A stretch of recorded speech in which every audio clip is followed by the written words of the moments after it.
लेकर आपसे अपडेट लेंगे। फिलहाल बहुत बहुत शुक्रिया आपका। अगली खबर का ये रुख करते हैं ठाणे से। महाराष्ट्र के ठाणे से बड़ी खबर आ रही है। बदलापुर में उग्र प्रदर्शन हो गया है। बदलापुर में पथराव हुआ है, पुलिस ने वहां पर हवाई फायरिंग की है।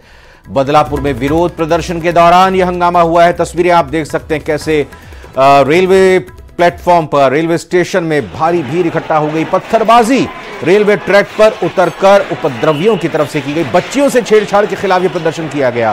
तो बड़ी खबर, ये ठाणे महाराष्ट्र के सब अर्बन एरिया है। महाराष्ट्र का बाहरी ये आउटस्कर्ट्स पे पड़ने वाला ठाणे, जहां के बदलापुर में आप ये तस्वीर देख सकते हैं। बड़ी संख्या में महिला पुरुष यहां इकट्ठा हुए। रेलवे स्टेशन पर ट्रैक पर उतरकर पत्थरबाजी की गई और पथराव किया गया। पुलिस ने इस दौरान हवाई फायरिंग भी की है। बदलापुर में विरोध प्रदर्शन के दौरान ये हंगामा देखने को मिला। बच्चियों से छेड़छाड़ के खिलाफ ये जबरदस्त इस तरह का प्रदर्शन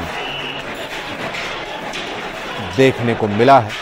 तो आपको बता दें कि ये पूरा मामला किस तरह से सामने आया था। स्कूल के अंदर बच्चियां जब पढ़ने गईं, और स्कूल जो शिक्षा का मंदिर, वहां पर जब बच्चियां पढ़ने गईं तो वहां पर उनके साथ छेड़खानी की गई। अब माँ बाप क्या करें, लोग क्या करें, किसके पास सुरक्षित समझें अपनी बेटियों को, बच्चियों को। और इसी बात की ये नाराजगी, पेरेंट्स इकट्ठा हुए और कहा कि आखिर हम अपने बच्चियों को अगर स्कूल में पढ़ने के लिए भेज रहे हैं तो यहां पर भी सुरक्षित नहीं है, तो फिर क्या किया जाएगा।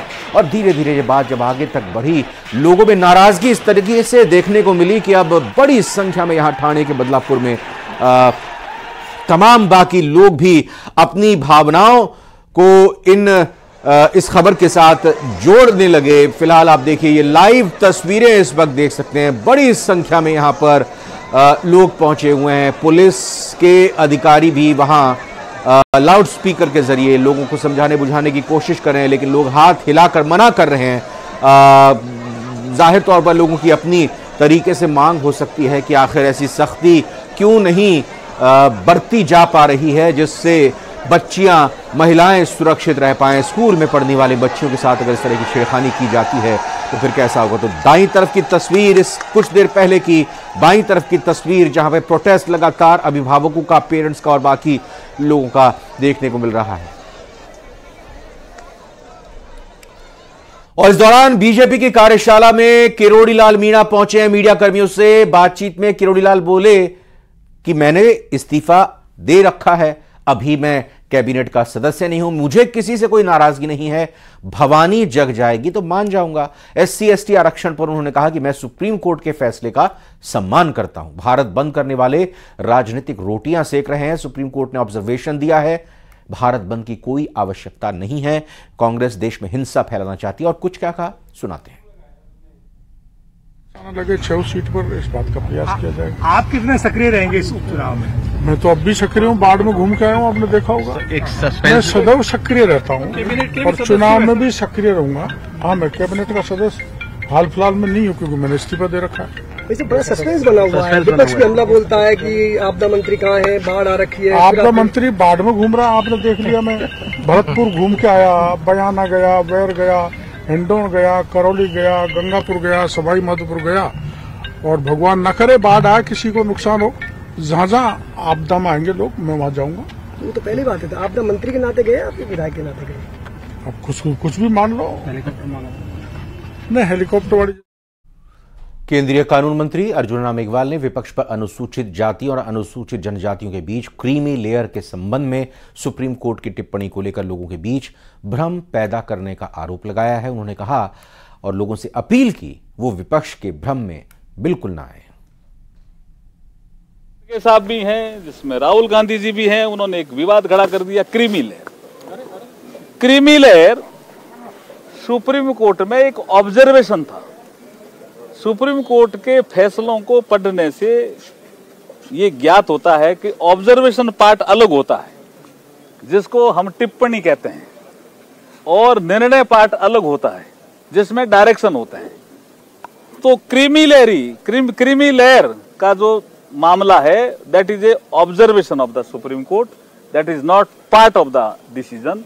और sub categorization of the schedule caste, it is a part of the decision, और उसमें राज्यों को अधिकार दिया है कोई कंफ्यूजन नहीं रहना चाहिए। विपक्ष इसमें भी भ्रम फैला रहा है और मैं अनुसूचित जाति वर्ग से या अनुसूचित जनजाति वर्ग से अपील करता हूं कि विपक्ष के भ्रम में वो नहीं आए। ये डूंगरपुर की बड़ी खबर आपको बताते हैं, जहां पर एससी ऑफिस पर शव रखकर प्रदर्शन के मामले में शव एम्बुलेंस से निकालकर ऑफिस के गेट पर रखा है। ऑफिस गेट के बाहर शव के साथ प्रदर्शन लोग कर रहे हैं। परिजन 51 लाख रुपए के मुआवजे की मांग कर रहे हैं। एसडीएम, डीएसपी और एसई की मौजूदगी में वार्ता चल रही है। बिजली निगम 10 लाख तक मुआवजा राशि देने को तैयार है। 14 अगस्त को आपको बता दें, हॉस्पिटल जीएसएस पर हादसा हुआ था। एफआरटी कार्मिक को करंट लग गया था उपचार के दौरान, यानी इलाज के दौरान उन्होंने दम तोड़ दिया था। और अभी ये मांग की जा रही है कि 51 लाख रुपए मुआवजा मिले। एससी ऑफिस के सामने या एफसीई ऑफिस पर, सुपरिटेंडेंट इंजीनियर ऑफिस पर शव रखकर प्रदर्शन का ये मामला है। शव एम्बुलेंस से निकालकर फिलहाल ऑफिस के गेट पर रखा है। तो डूंगरपुर की ये बड़ी अपडेट आपको दे रहे हैं इस खबर के बारे में, जहां पर ये बात सामने आई थी कि 14 अगस्त का जो मामला था, 14 अगस्त के दिन जो मृत्यु हो गई थी हॉस्पिटल जीएसएस में हादसे के बाद एफआरटी कार्मिक की, जिसे करंट लगा था इलाज के दौरान, आज उन्होंने दम तोड़ दिया। फिलहाल स्थानीय लोग और उनके जानने पहचानने और परिवारजन के लोगों की 51 लाख रुपए की मुआवजे की मांग रखी जा रही है उनकी तरफ से। अभी शव को एम्बुलेंस से निकालकर ऑफिस के गेट पर रख दिया गया है। लेकिन दूसरी ओर बात जो सामने आ रही है, बिजली निगम 10 लाख तक मुआवजा राशि देने को तो तैयार हुआ है, लेकिन इन परिवारजनों की तरफ से, स्थानीय लोगों की तरफ से 51 लाख रुपए मुआवजे की मांग की जा रही है। और इसी के विरोध में ऑफिस गेट के बाहर शव को रख दिया है, प्रदर्शन किया जा रहा है। और इधर उदयपुर